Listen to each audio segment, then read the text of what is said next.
Le jour où ma lettre d'acceptation à l'université est arrivée, ma mère a dit que mon frère avait plus besoin de cet argent que moi. Mon père a fait glisser les papiers de mon fonds universitaire sur la table vers lui. Il a dit que je trouverais un autre moyen. Je suis sorti sans dire un mot. 4 ans plus tard, mes parents se sont présentés à mon bureau. Et se sont figés. Ma mère a dit que mon frère avait plus besoin de cet argent que moi alors que je tenais encore la lettre d'acceptation.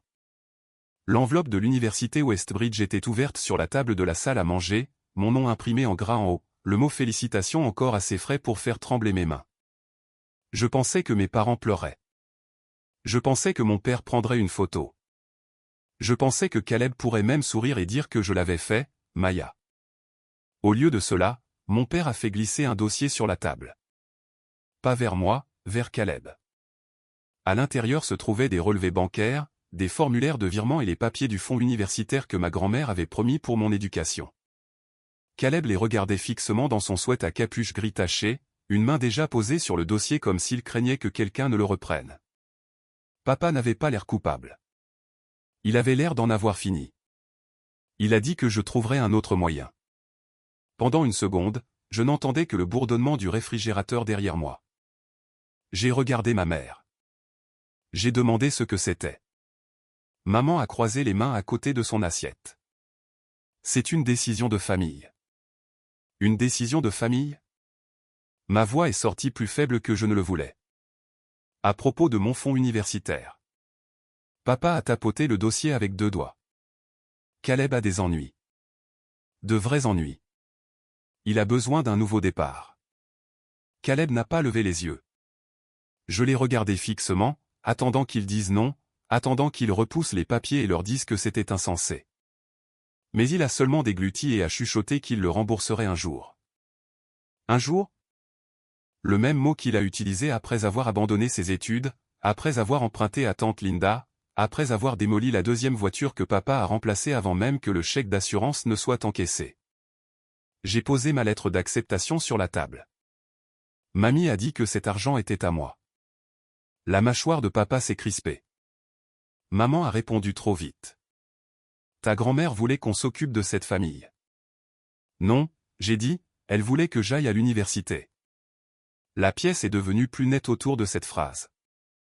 Papa a refermé le dossier à moitié, mais pas avant que je voie mon nom imprimé sur l'un des formulaires, et en dessous, une signature, presque la mienne.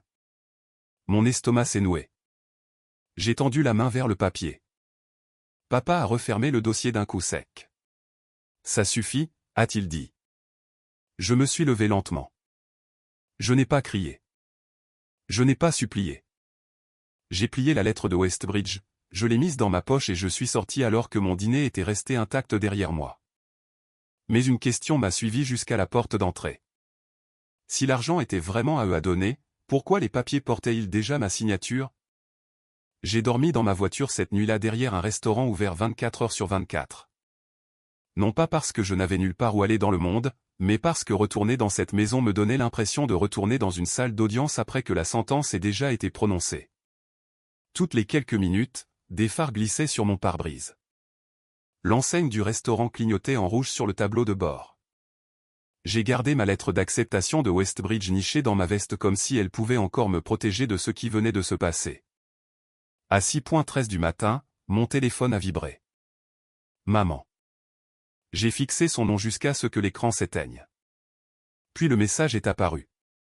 Tu as vraiment blessé ton père hier soir. Il essayait seulement de maintenir cette famille unie. Ne rends pas les choses plus laides qu'elles ne le sont. J'ai ri une fois, mais il n'y avait aucun son. J'avais perdu mon fonds universitaire. Mes parents l'avaient donné à Caleb, et d'une manière ou d'une autre, c'était moi qui rendais les choses laides. À 8 heures, je suis rentré à la maison parce que mon ordinateur portable était toujours là, avec mes documents scolaires, mes vêtements et les cahiers que j'avais remplis de dates limites pour les bourses. Je me suis garé dans l'allée et je suis resté assis un moment, regardant la fenêtre de devant. La console de jeu de Caleb était encore visible à travers les rideaux. Ses baskets étaient toujours près de la porte. Rien dans la maison ne ressemblait à un endroit où quelqu'un avait volé un avenir la nuit précédente. Quand je suis entré, la première chose que j'ai vue était la boîte de plats à emporter de Caleb sur la table basse. La deuxième chose que j'ai vue était mon enveloppe de Westbridge dans la poubelle de la cuisine, à moitié couverte de marques de café. Je l'ai retirée lentement. Le coin était humide. Maman est apparue dans le couloir en peignoir, sa tasse de café dans les deux mains. « Maya » a-t-elle dit comme si elle était déjà fatiguée de moi. « Ne commence pas. » J'ai brandi l'enveloppe. « Tu as jeté ça. » Ce n'était que l'enveloppe. Il y avait mon nom dessus. Elle a regardé au-delà de moi vers le salon. « Ton père a à peine dormi. »« Tant mieux, » ai-je dit. Ses yeux se sont tournés vers les miens. « Excuse-moi. » J'ai marché vers ma chambre. Je fais mes valises. Elle m'a suivi dans le couloir. « Tu es dramatique. » J'ai ouvert mon placard et j'ai sorti mon sac de sport de l'étagère supérieure. Mes mains étaient stables maintenant, et cela semblait la déranger plus que si j'avais pleuré. Maman se tenait dans l'embrasure de ma porte. « Tu as toujours été la plus forte.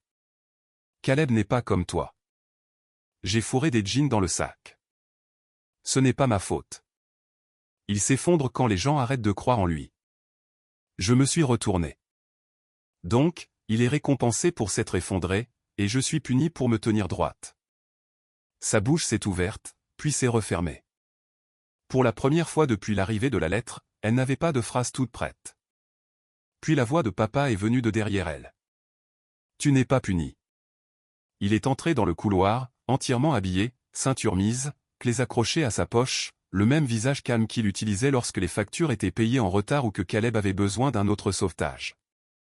Je l'ai regardé alors. « Comment appelles-tu le fait de prendre mon fonds universitaire ? » « J'appelle ça gérer les ressources familiales. » C'était l'argent de mamie. « C'était sous ma gestion, » a-t-il dit. « Ça n'en fait pas le tien. » Ses yeux se sont durcis. « Tu as 18 ans, Maya. Tu ne comprends pas la pression à laquelle les adultes font face. » J'ai attrapé mon ordinateur portable sur le bureau. Je comprends que Caleb fait des bêtises et que tout le monde paie pour lui. Papa a fait un pas dans ma chambre. Surveille tonton. Voilà. La vieille règle. Caleb pouvait échouer, mentir, disparaître, emprunter, avoir des accidents, et rentrer à la maison avec des excuses qui ne se transformaient jamais en changement. Mais si j'élevais la voix, je devenais le problème. J'ai fermé le sac de sport. Qu'est-ce que je suis censé faire pour les frais de scolarité ? Tu as des bourses ? Des bourses partielles ? Alors le community college est une option, a dit papa. Beaucoup de gens normaux font ça. Des gens normaux ? Comme si Westbridge avait été un fantasme d'enfant au lieu de la chose pour laquelle j'avais travaillé pendant que Caleb dormait jusqu'à midi et appelait ça du stress. J'ai dit, mamie m'a dit que ce fonds était pour Westbridge. L'expression de papa a changé si rapidement que j'ai failli la manquer. Pas de la colère d'abord. De l'alarme, puis la colère est venue. Ta grand-mère m'a fait confiance pour prendre des décisions d'adulte, a-t-il dit. Pas à toi. Quelque chose de froid m'a traversé. Parce que mamie n'avait jamais dit ça. Elle s'asseyait à côté de moi à la table de la cuisine quand j'avais 12 ans et disait, Maya, c'est ton fonds d'éducation. Non pas parce que tu nous dois le succès, mais parce que tu mérites des choix. Je me suis souvenu avoir demandé à papa le solde quand j'avais 16 ans. Les enfants n'ont pas besoin de s'inquiéter de l'argent. Je me suis souvenu avoir demandé à nouveau après la mort de mamie. Ne parle pas de ça pendant que ta mère est en deuil. Je me suis souvenu qu'il s'était emporté l'année d'avant quand j'ai demandé si le compte pouvait couvrir le logement. Penses-tu que je te vole à l'époque ? Je m'étais excusé. Maintenant, je me demandais pourquoi cette question l'avait mis si en colère avant même que je ne l'accuse de quoi que ce soit. Maman a baissé la voix. Ton frère a besoin de stabilité. J'ai regardé autour de ma chambre, le calendrier des bourses scotché au mur, le bureau d'occasion, la pile de brochures universitaires que j'avais collectionnées comme preuve qu'il était possible de partir. Et moi non. Aucun d'eux n'a répondu. C'était la réponse. J'ai pris mon sac de sport et je les ai bousculés pour passer dans le couloir. Caleb se tenait près de la salle de bain, les cheveux en désordre, le visage pâle. On aurait dit qu'il avait écouté tout le temps. Papa a dit, Caleb, descends. Mais Caleb n'a pas bougé. En passant devant lui, il a chuchoté, Maya. Je me suis arrêté. Les pas de papa se sont interrompus derrière moi. Les yeux de Caleb se sont tournés vers la chambre de nos parents, puis sont revenus vers moi. Sa voix a baissé si bas que je l'ai à peine entendue. Je n'ai pas demandé tout. Mes doigts se sont resserrés sur la sangle du sac de sport. Tout quoi? Il a dégluti. La voix de papa a traversé le couloir. Caleb. Caleb a tressailli comme si le mot l'avait frappé. J'ai regardé mon frère pour la première fois. Il n'avait pas l'air suffisant. Il n'avait pas l'air soulagé. Il avait l'air effrayé. Qu'est-ce que ça veut dire, ai-je demandé. La bouche de Caleb a bougé, mais rien n'est sorti. Papa s'est approché. Assez. La maison est devenue silencieuse, à l'exception du léger bourdonnement de la console de jeu de Caleb qui tournait encore dans le salon. Je suis sorti avec 2 sacs, mon ordinateur portable et le sentiment écœurant que mes parents n'avaient pas seulement choisi Caleb plutôt que moi. Ils cachaient quelque chose. J'ai jeté mes sacs sur le siège arrière et je suis monté dans ma voiture. Mes mains étaient sur le volant quand Caleb est sorti en courant, pieds nus, regardant par-dessus son épaule. J'ai entrouvert la fenêtre. Il a glissé une vieille enveloppe de banque par la fente. Ne dis pas à papa que je t'ai donné ça. 4 mois plus tard, je versais du café à un homme en sweatshirt de Westbridge tout en portant mon blazer d'entretien pour une bourse par-dessus mon uniforme de café. Un supplément de crème, ai-je demandé. Il a hoché la tête sans lever les yeux de son téléphone. Je lui ai tendu la tasse, j'ai essuyé mes mains sur mon tablier et j'ai jeté un coup d'œil à l'horloge au-dessus de la vitrine à pâtisserie. 20 minutes. Dans 20 minutes, je devais traverser le campus, enlever mon tablier et convaincre un jury de bourse que je valais assez d'argent pour rester inscrite un autre semestre. Ma vie était devenue un emploi du temps tenu par la panique et des ballerines noires bon marché. Cours du matin, service de l'après-midi, devoirs du soir, travaux de nettoyage le week-end quand le loyer était dû. Je partageais une chambre avec une fille de ma classe d'économie et je dormais avec des bouchons d'oreilles parce que les tuyaux de l'appartement faisaient du bruit chaque nuit à 2 heures du matin. Mais j'étais à Westbridge, pas comme je l'avais imaginé, pas avec le fond de ma grand-mère, pas avec mes parents souriant sur une photo devant les dortoirs. Mais j'y étais. La vieille enveloppe de banque que Caleb avait glissée par la fenêtre de ma voiture est restée cachée dans mon manuel de comptabilité. Je ne l'avais ouverte qu'une seule fois, juste assez pour voir le nom de mamie, un logo de banque délavé et les mots résumés de fiducie d'éducation en haut. Puis je l'ai refermée parce que si je regardais de trop près, je devrais faire quelque chose et je survivais à peine aux choses que j'avais déjà à faire. Cet après-midi-là, alors que je nouais les cordons de mon tablier dans l'arrière-salle, mon téléphone a vibré. Un texto de ma cousine Lily. S'il te plaît, viens au dîner d'anniversaire de maman et papa ce soir. Tout le monde n'arrête pas de demander de tes nouvelles. Tu me manques. Je l'ai regardé fixement. J'avais ignoré chaque réunion de famille depuis la nuit où je suis parti. Ma mère avait envoyé des messages d'anniversaire qui ressemblaient à des communiqués de presse. Mon père n'avait rien envoyé. Caleb avait envoyé 2 textos, les 2 fois en supprimant le message avant que je puisse répondre. J'ai répondu, je travaille. Lily a répondu immédiatement, viens juste en retard, s'il te plaît. Je ne veux pas que la seule histoire qu'ils entendent soit la leur. Cette phrase est restée dans ma poitrine pendant mon entretien, pendant le trajet en bus, pendant la marche jusqu'à la maison de tante Linda dans le froid avec mon blazer boutonné sur une tache de café. Quand je suis arrivé, la salle à manger était déjà bruyante. Les assiettes cliquetaient, les cousins riaient. Quelqu'un avait apporté des fleurs, quelqu'un d'autre avait apporté du vin. Cela ressemblait à une famille de l'extérieur. Puis je suis entré dans l'embrasure de la porte, et le bruit s'est estompé. Le sourire de tante Linda s'est figé une demi-seconde avant qu'elle ne se précipite vers moi. Maya, tu es venue. Lily m'a serré fort dans ses bras. Ignore tout le monde, a-t-elle chuchoté.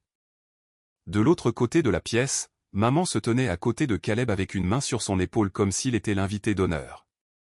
Il portait une chemise que je n'avais jamais vue auparavant. Ses cheveux étaient peignés. Il avait l'air plus propre, mais pas plus calme. Papa m'a vu en dernier. Ses yeux ont parcouru mon blazer d'occasion, mes chaussures usées, le sac fourre-tout qui s'enfonçait dans mon épaule. Puis il a détourné le regard comme s'il s'était attendu à pire et était déçu que je ne lui ai pas donné. Le dîner a commencé par des toasts. Au début, personne n'a parlé de moi. Oncle Marc a parlé du mariage. Tante Linda a pleuré. Lily m'a serré le genou sous la table chaque fois que quelqu'un regardait dans ma direction. Puis maman a levé son verre. Je veux aussi dire à quel point nous sommes fiers de Caleb, a-t-elle dit. La fourchette de Caleb s'est arrêtée à mi-chemin de sa bouche. Maman lui a souri. Cette année n'a pas été facile, mais il est en train de redresser sa vie. Parfois, les familles doivent faire des sacrifices pour aider quelqu'un à se remettre sur pied. J'ai senti Lily se raidir à côté de moi, papa a ajouté. Et nous sommes reconnaissants à tous ceux qui ont compris que nous ne pouvions pas soutenir tous les rêves coûteux en même temps. Tous les rêves coûteux. Quelques parents m'ont regardé. J'ai posé ma fourchette délicatement. Maman a continué, la voix douce et polie. Maya avait des opportunités. Elle en a toujours eu, mais elle a choisi de prendre ses distances quand les choses n'allaient pas exactement comme elle le voulait. J'ai repoussé ma chaise. Lily a chuchoté, ne pars pas. Mais oncle Marc a parlé avant que je puisse me lever. Maya, ma chérie, tes parents ont fait ce qu'ils pouvaient. L'université coûte cher. Tu ne peux pas les punir éternellement. Je l'ai regardé. C'est ce qu'ils t'ont dit? La table s'est tue. Papa s'est penché en arrière dans sa chaise. Ce n'est pas l'endroit. Non, a dit maman avec un petit rire blessé. Apparemment, chaque endroit est le bon endroit quand Maya veut de l'attention. Mon visage est devenu chaud, mais j'ai gardé ma voix égale. Je n'ai pas abordé le sujet. Tu n'as pas eu à le faire, a-t-elle dit. Tu es entré ici en agissant comme si nous te devions tous des excuses. Un cousin s'est agité inconfortablement. Quelqu'un a posé un verre trop fort. Puis maman l'a dit assez fort pour que chaque personne à table l'entende.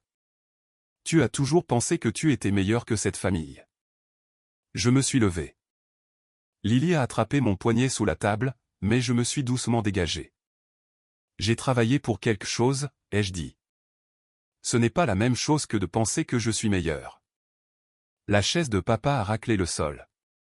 Sa voix est restée calme, ce qui a rendu les choses encore pires. Maya, assez. Tu sais très bien que tu as accepté l'arrangement. La pièce a changé. Pas bruyamment. Pas de halètement, pas de réaction dramatique, juste une immobilité collective et nette. Je me suis tourné vers lui. Quel arrangement? Papa a croisé les mains devant son assiette. Tu as signé des documents reconnaissant que le fonds pouvait être redirigé en raison de tes bourses. Pendant une seconde, je n'étais plus dans la salle à manger de tante Linda.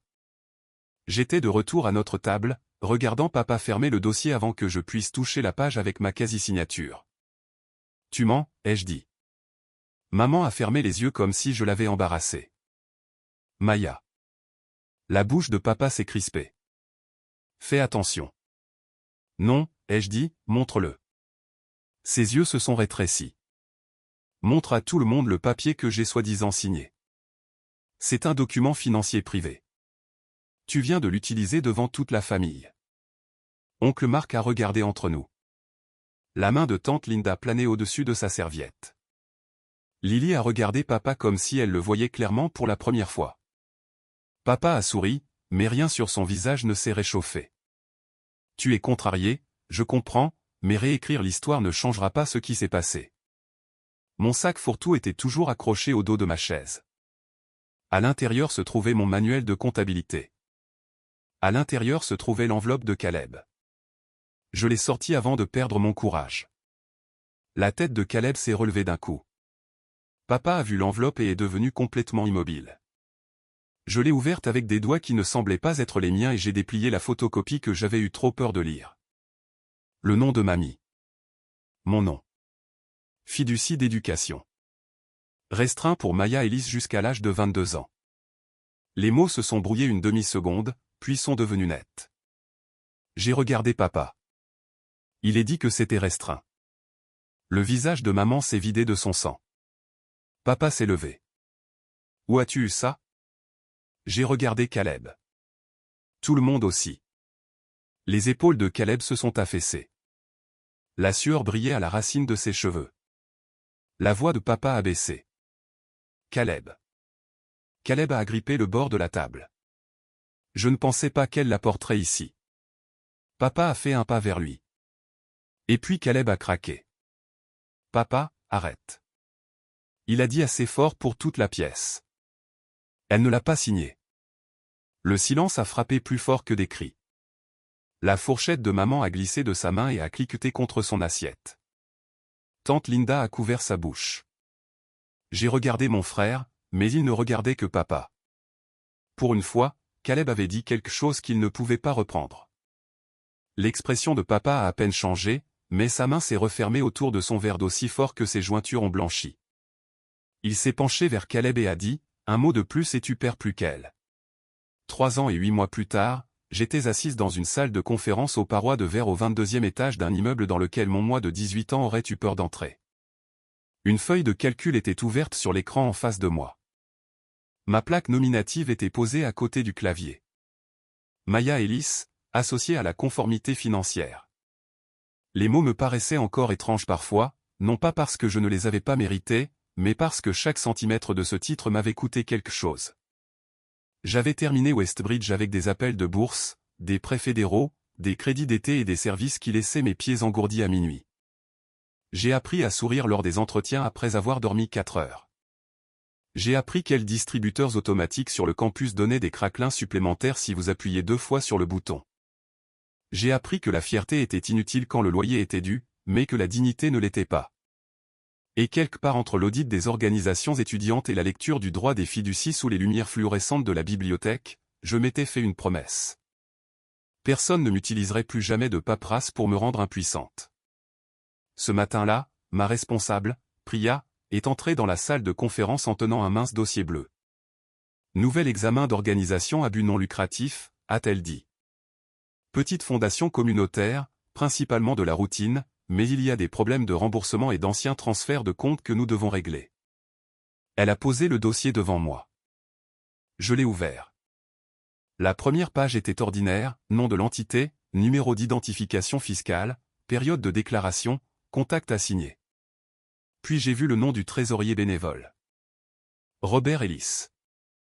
Mes doigts ont cessé de bouger. Priya a remarqué. Problème. J'ai gardé mon visage impassible, mais la pièce semblait se rétrécir autour de la page. « C'est mon père », ai-je dit. L'expression de Priya a changé immédiatement. « Alors nous allons le réassigner. » Elle a tendu la main vers le dossier, mais j'ai levé une main. « Laissez-moi vérifier quelque chose d'abord. Je déposerai la déclaration de conflit de toute façon. » Priya m'a étudié un moment. « Professionnellement. » Professionnellement, ai-je dit. Elle a hoché la tête une fois et est restée près de la porte pendant que je tournais la page suivante.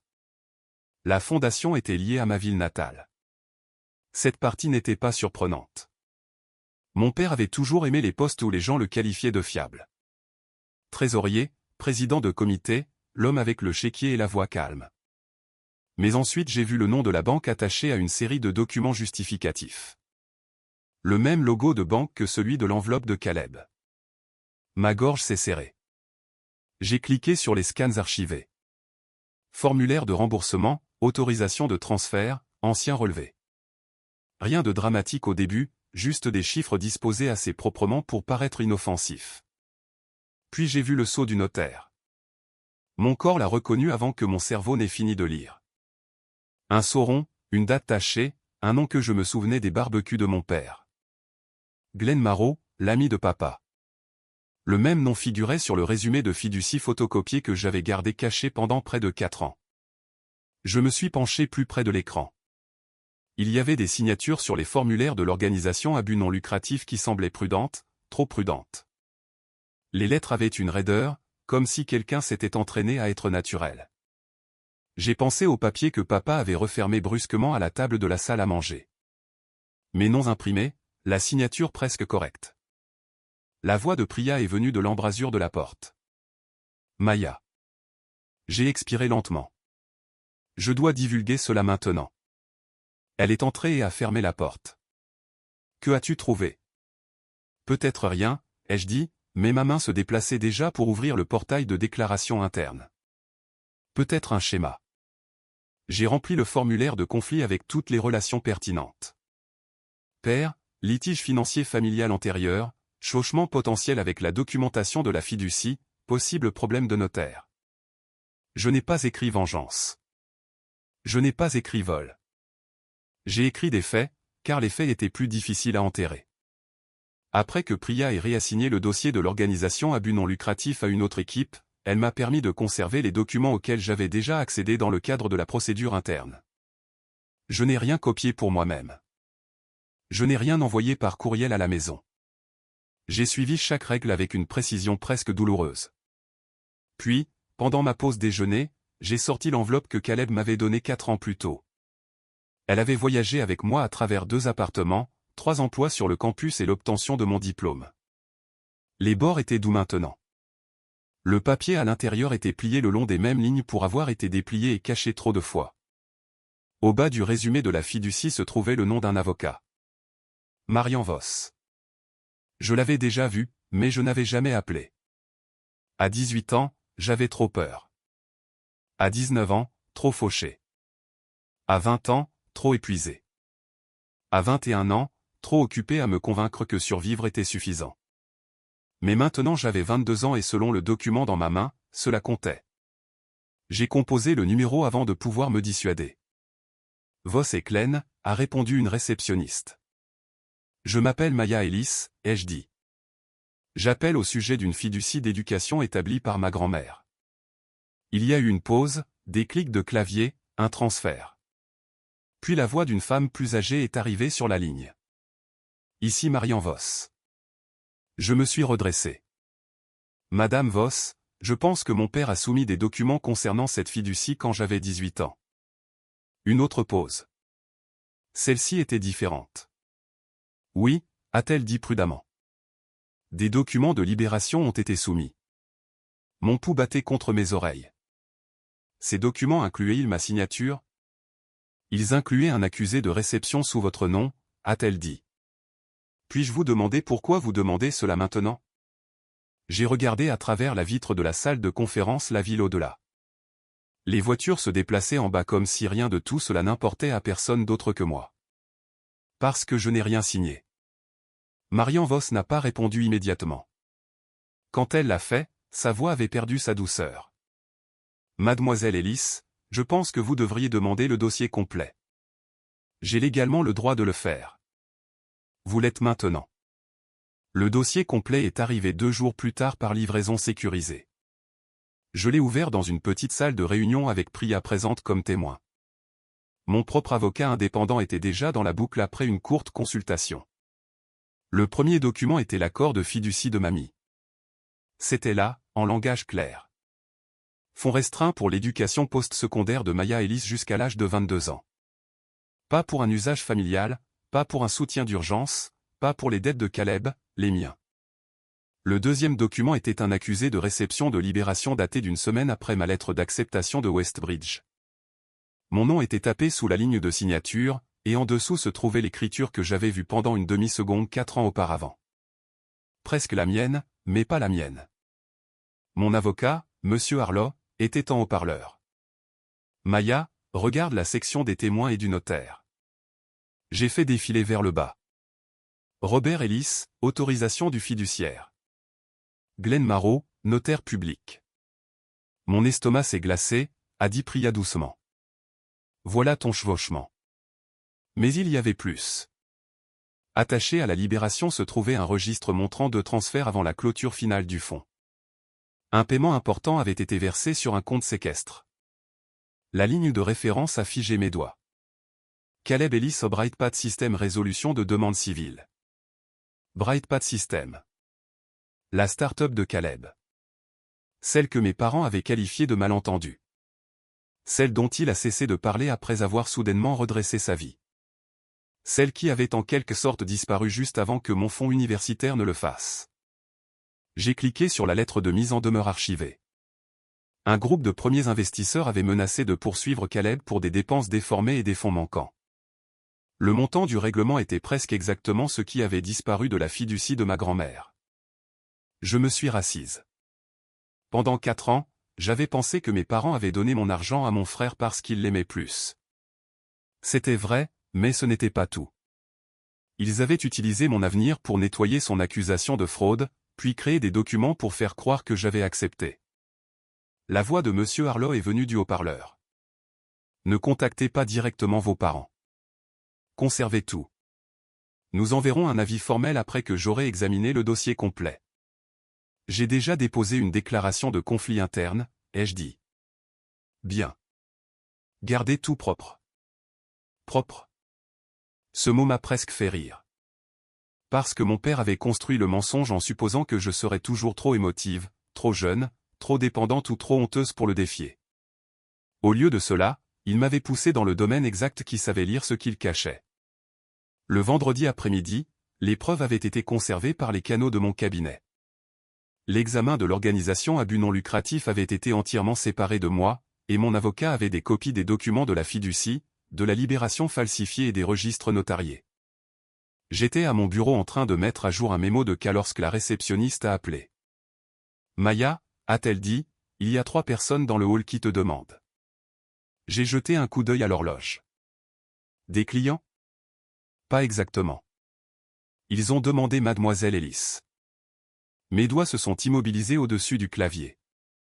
À travers la paroi de verre au-delà de mon bureau, je pouvais voir la zone de réception.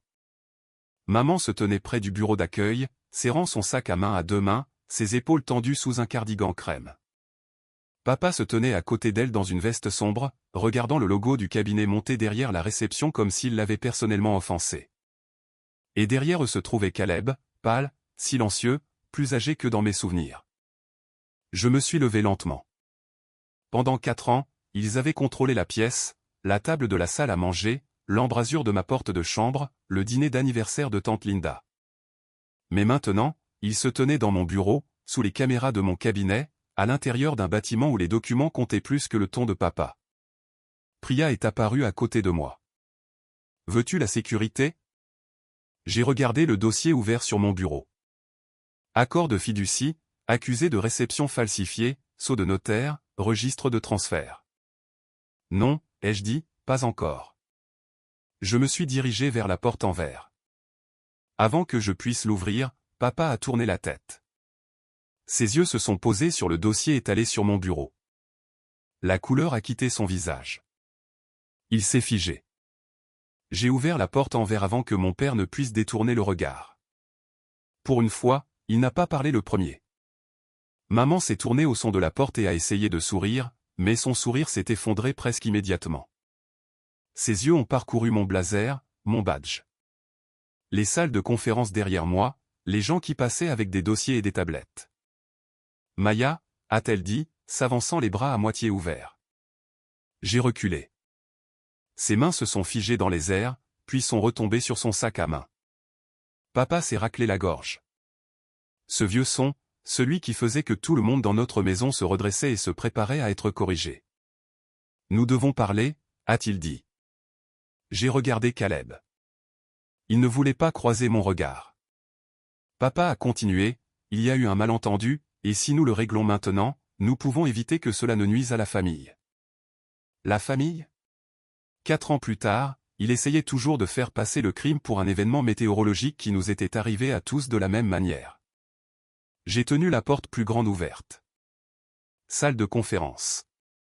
Maman a cligné des yeux. Ne pouvons-nous pas aller quelque part de privé ? C'est assez privé ici. La mâchoire de papa s'est contractée, mais il est entré. Maman a suivi, serrant son sac à main comme un bouclier. Caleb est entré en dernier et a fermé la porte derrière lui sans qu'on le lui demande. La pièce avait une longue table, 6 chaises, un écran mural et du verre sur 2 côtés. Pas une salle à manger, pas l'embrasure de ma porte de chambre, pas la table de tante Linda, où tout le monde pouvait être géré avec le ton et la honte. Papa s'est assis en bout de table par habitude. Je me suis assise en face de lui. Puis j'ai placé mon téléphone au centre de la table et j'ai tapé sur l'écran. Une voix masculine calme s'est fait entendre. Ici Daniel Harlow. Je suis l'avocat de Maya. Je suis en ligne. Le visage de papa a changé. Pas beaucoup, mais assez. Ses épaules se sont abaissées d'un demi-pouce comme si un cadre invisible s'était fissuré sous lui. Maman a chuchoté, avocat. J'ai ouvert les dossiers. La première page était l'accord de fiducie de ma grand-mère. Mamie a créé une fiducie d'éducation pour moi, ai-je dit. Pas un compte d'urgence familiale, pas le fonds de sauvetage de Caleb. Pas de l'argent que papa pouvait déplacer parce qu'il en avait envie. Papa s'est penché en arrière. Tu simplifies trop. Non, a dit Monsieur Harlow au téléphone. Elle ne le fait pas. Les yeux de papa se sont tournés vers le téléphone. J'ai fait glisser une copie de l'accord de fiducie sur la table. Papa ne l'a pas touché. Alors j'ai fait glisser la page suivante. La fiducie restreignait l'argent pour mon éducation postsecondaire jusqu'à mes 22 ans. Tu la gérais en tant que fiduciaire. Maman a regardé le papier. Robert. Papa ne l'a pas regardé. Denise, ne fais pas ça. C'était la première fissure. Pas des dénégations. Du contrôle. Je suis passé au document suivant. Une semaine après l'arrivée de ma lettre d'acceptation de Westbridge, un accusé de réception de libération a été soumis sous mon nom. J'ai placé cette page devant eux. Les yeux de maman sont tombés sur la signature. Son visage est devenu flasque. Caleb a fait un petit bruit, à peine plus qu'un souffle. J'ai regardé mon père. Je n'ai pas signé ça. Papa a croisé les bras. Tu as compris ce que nous devions faire. Je ne savais même pas que ce document existait. Tu avais 18 ans, a-t-il dit. Tu étais émotive. Tu ne te souviens pas de chaque conversation. J'ai presque souri. Non pas parce que quelque chose était drôle. Parce que même avec le papier sur la table, il pensait encore que la certitude pouvait être intimidée pour devenir la vérité. Je me souviens de la salle à manger, ai-je dit. Je me souviens de toi faisant glisser le dossier vers Caleb. Je me souviens avoir demandé si l'argent de mamie était à moi. Je me souviens de toi refermant ce dossier quand j'ai tendu la main vers la signature. Maman a fermé les yeux. Monsieur Harlow a parlé à nouveau. Monsieur Ellis, le problème n'est pas la mémoire. Le problème est que la signature ne correspond pas aux signatures vérifiées de Maya de cette période, et que l'acte notarié est contesté. Le visage de papa s'est durci. C'est absurde. J'ai posé la page du notaire à côté. Glenn Marrow, ai-je dit. Ton ami. Caleb a levé les yeux pour la première fois.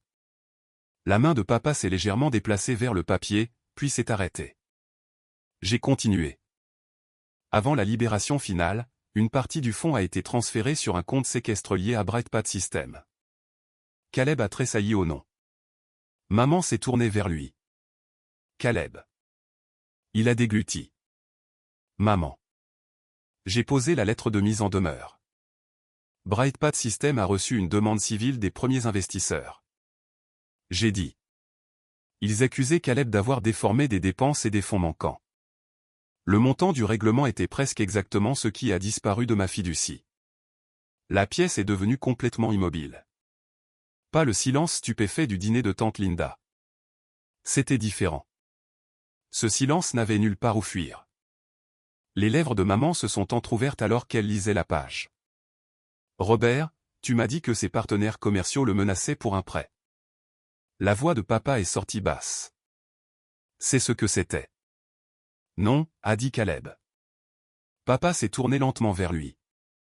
Le visage de Caleb était pâle, mais sa voix n'a pas disparu cette fois. Non, ce n'était pas ça. Je t'ai dit qu'ils allaient me poursuivre en justice. Je t'ai dit que j'avais gâché les notes de frais. Tu as dit que tu pouvais faire disparaître le problème. Maman a agrippé le bord de la table. Tu savais. Les yeux de Caleb étaient humides. Après. Je le savais après. Je l'ai regardé et tu le savais après, aussi. Maman m'a regardé fixement. Tu as aidé à couvrir ça, ai-je dit. Tu as dit à tout le monde que je suis parti parce que j'étais gâté. Tu as dit à tante Linda que je voulais un fantasme coûteux. Tu as dit aux gens que j'avais signé des papiers pour qu'ils me blâment avant que je puisse poser des questions. Son visage s'est décomposé, pas doucement. C'était les effrayé. Sa bouche tremblait, et elle a pressé ses doigts contre elle comme si elle pouvait retenir le son. Je pensais, a-t-elle commencé. J'ai attendu. Elle ne pouvait pas finir. Papa l'a fait pour elle. Nous pensions que nous protégions Caleb. Je l'ai regardé. Tu as protégé Caleb avec l'argent que ma grand-mère décédée m'a laissé. Puis tu as falsifié mon nom pour faire croire que je t'avais donné la permission. Son poing a frappé la table une fois. Maman a sursauté. C'est toujours ta famille. Il a sèchement répliqué. Tu détruirais ton propre père pour de l'argent. Le voilà, l'homme de la salle à manger. L'homme de l'embrasure de ma porte de chambre. L'homme du dîner d'anniversaire de tante Linda. Cherchant toujours le plus grand mot dans la pièce et essayant de le faire obéir. Je me suis penché en avant. Non, ai-je dit. Tu as détruit cette famille quand tu as volé la promesse d'une femme décédée et que tu as fait en sorte que ta fille s'excuse d'avoir été volée. Caleb a baissé la tête dans ses mains. Maman a commencé à pleurer plus fort, mais je n'ai pas bougé pour la réconforter. Pendant des années, ces larmes avaient été utilisées comme des portes que j'étais censé franchir. Cette fois, je suis restée assise. La voix de Monsieur Harlow a rempli l'espace entre nous. Un avis formel sera livré d'ici la fin de la journée. La violation de la fiducie déclenchera une réclamation civile pour les fonds détournés, les intérêts et les frais. L'accusé de réception falsifiée et la notarisation connexe seront signalés aux autorités compétentes. Monsieur Ellis, étant donné votre rôle actuel de trésorier pour la fondation en cours d'examen, vous devriez retenir les services d'un avocat immédiatement. Papa a regardé fixement le téléphone. Pour la première fois de ma vie, il ressemblait à un homme entendant des règles de quelqu'un qu'il ne pouvait pas intimider. Maman a chuchoté, « Robert, qu'est-ce que ça veut dire ?» Il n'a pas répondu parce que nous savions tout ce que ça voulait dire. Ça voulait dire que la paperasse qu'il avait utilisée pour me coincer était devenue la preuve qui le coinçait. Les semaines qui ont suivi cette réunion ne se sont pas déroulées comme dans un film. Il n'y a pas eu d'arrestation spectaculaire devant les voisins, pas de confession hurlante sur les marches d'un palais de justice. C'était plus lent que ça, plus propre, pire pour eux. Papa a démissionné de l'organisation à but non lucratif avant que les conclusions de l'audit ne deviennent publiques, mais la démission n'a fait que pousser les gens à se demander pourquoi.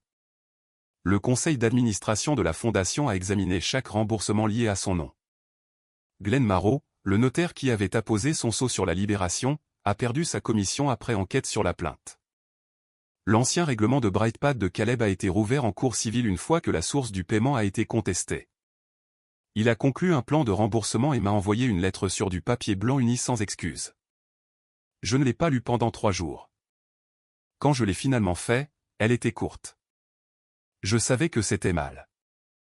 J'avais peur. Je t'ai laissé payer pour ce que j'ai fait.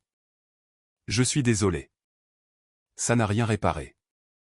Mais pour la première fois, Caleb avait écrit une phrase qui ne se cachait pas derrière maman ou papa.